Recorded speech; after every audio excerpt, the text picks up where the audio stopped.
Hi guys, welcome back to another video, and today this is part 2 of making a puppet. I just drawn out 6 because I'm going to do big ones because my other one didn't work. I've got them all cut out. Time to colour them in. These are all the colours I used.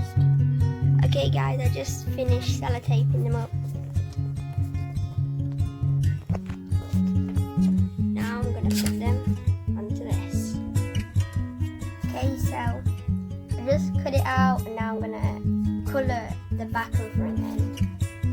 Okay guys, so I coloured the side, the colour bit are going to go in, and then I coloured it blue and then black.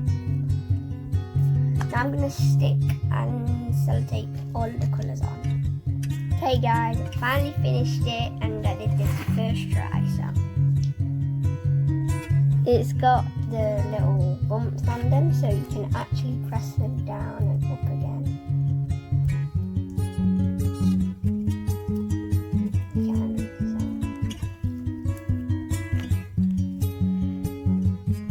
Leave a like on the video if you like it, and I'll see you next video. Goodbye.